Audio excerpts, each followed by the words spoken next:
السلام علیکم ورحمۃ اللہ تعالی وبرکاتہ۔ نمبر 1 اسلامی تاریخ 23 شعبان المعظم۔ حضرت عدی بن حاتم طائی۔ حضرت عدی رضی اللہ تعالی عنہ عرب کے مشہور سخی حاتم طائی کے بیٹے تھے۔ ان کا قبیلہ یمن میں آباد تھا اور عیسائیوں کے رکوی فرقے میں شامل تھا۔ سن 9 ہجری میں رسول اللہ صلی اللہ علیہ وسلم نے 50 صحابہ کو حضرت علی کے ساتھ قبیلہ بنو طی روانہ کیا۔ اس قبیلے کے رئیس حضرت علی رضی اللہ عنہ اطلاع ملتے ہی اپنے اہل خانہ کے ساتھ فرار ہو کر شام چلے گئے، مگر ان کی بہن صفانہ بنت حاتم جنگی قیدیوں کے ساتھ مدینے لائی گئی۔ جب قیدیوں کو آپ صلی اللہ علیہ وسلم کے سامنے پیش کیا گیا تو صفانہ نے اپنے باپ کی سخاوت اور رحم دلی کا ذکر کر کے رہائی کی درخواست کی، تو رسول اللہ نے انہیں اس کے مرتبے کے مطابق سواری، لباس اور سفر کا توشہ دے کر تمام قیدیوں کے ساتھ رہا کر دیا۔ صفانہ نے اپنے بھائی عدی کے پاس آ کر جب مدینہ پہنچے تو اللہ کے نبی نے بڑے اعزاز کے ساتھ انہیں چمڑے کے گدے پر بٹھایا، رسول اللہ صلی اللہ علیہ وسلم کے حسن سلوک کی تعریف کی اور بھائی کو آپ کی خدمت میں حاضر ہونے کے لیے تیار کر لیا۔ جب مدینہ پہنچے تو اللہ کے نبی نے بڑے اعزاز کے ساتھ انہیں چمڑے کے گدے پر بٹھایا۔ انہوں نے آپ صلی اللہ علیہ وسلم کی باتیں سن کر اور اخلاق سے متاثر ہو کر دل میں سوچا کہ یہ شخص بادشاہ نہیں بلکہ نبی ہی ہے، اور اسلام قبول کر لیا۔ حضور صلی اللہ علیہ وسلم انہیں قبیلے کا امیر مقرر فرما دیا۔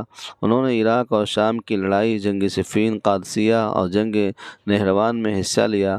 آپ نے کوفہ میں سن 77 ہجری میں 120 سال کی عمر میں وفات پائی اور وہیں دفن ہوئے۔ نمبر 2 اللہ کی قدرت، مختلف موسم اور پھل۔ اللہ تعالیٰ نے سردی، گرمی، بارش کے الگ الگ موسم بنائے اور موسم کے الگ الگ پھل پھول بنائے۔ جو پھل گرمی کا ہے وہ ہمیشہ گرمی میں پھلتا ہے، جو سردی کا ہے وہ سردی میں پھلتا ہے، جو بارش کا ہے وہ بارش کے موسم میں پھلتا ہے، اور ہر پھل کا ایک الگ الگ ذائقہ بنایا۔ اگر ایک ہی موسم، ایک ہی پھل اور پھول ہوتے تو انسان اکتا جاتا، لیکن یہ اللہ تعالیٰ کی قدرت ہے جتنے 12 مہینوں کے لیے الگ الگ موسم اور پھل پھول بنائے۔ نمبر 3 ایک فرض کے بارے میں والدین کے ساتھ اچھا سلوک کرنا۔ قرآن میں اللہ تعالیٰ فرماتا ہے، تمہارے رب نے فیصلہ کر دیا کہ اللہ کے علاوہ کسی اور کی عبادت نہ کر اور والدین کے ساتھ احسان کا معاملہ کر۔ فائدہ: ماں باپ کی خدمت کرنا، ان کے ساتھ اچھا برتاؤ کرنا فرض ہے۔ نمبر 4 ایک سنت کے بارے میں بچوں کو سلام کرنا۔ حضرت انس بن مالک رضی اللہ تعالیٰ عنہ بچوں کے پاس گزرے تو بچوں کو سلام کیا اور فرمایا آپ صلی اللہ علیہ وسلم بھی اس طرح کیا کرتے تھے۔ فائدہ: بچوں کو سکھانے کی نیت سے سلام کرنا آپ کی سنت ہے۔ نمبر 5 رسول اللہ صلی اللہ علیہ وسلم نے فرمایا، جس شخص کو یہ بات پسند ہو کہ اللہ تعالیٰ قیامت کے دن اسے پریشانی سے نجات دے تو وہ فقیر اور تنگ دست لوگوں کو قرض کی ادائیگی میں مہلت دے دے یا معاف کر دے۔ نمبر 6 گناہ کے بارے میں رسول اللہ صلی اللہ علیہ وسلم سے پوچھا کہ غیبت کیا ہے؟ آپ نے فرمایا، اپنے بھائی کی کسی ایسی بات کا ذکر کرنا جو اسے اچھی نہ لگتی ہو۔ سوال کرنے والے نے پھر پوچھا، آپ کا کیا خیال ہے اگر وہ بات اس کے اندر موجود ہو جو میں کہہ رہا ہوں؟ آپ نے فرمایا، جو تم کہہ رہے ہو اگر وہ اس کے اندر ہو تبھی تو تم نے اس کی غیبت کی، اور اگر وہ بات اس کے اندر نہ ہو تب تو تم نے اس پر الزام لگایا۔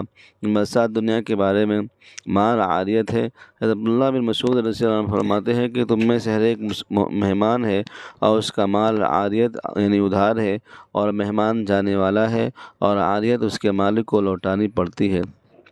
نمبر 8 آخرت کے بارے میں قرآن میں اللہ تعالیٰ فرماتا ہے، بائیں ہاتھ میں نام اعمال دیے جانے والے کیسی بری حالت میں ہیں، وہ لوگ آگ اور کھولتے ہوئے گرم پانی میں ہوں گے اور سیاہ دھوئیں کے سائے میں ہوں گے جو نہ ٹھنڈا ہوگا نہ آرام دہ ہوگا۔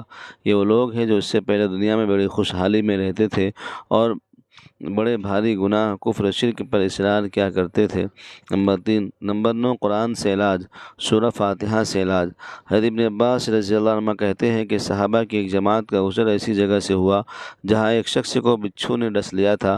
وہاں کے لوگوں میں سے ایک شخص نے صحابہ کرام سے دم کرنے کی درخواست کی، چنانچہ ایک صحابی تشریف لے گئے اور سورہ فاتحہ پڑھ کر دم کر دیا تو وہ اچھا ہو گیا۔ نمبر 10 قرآن کی نصیحت۔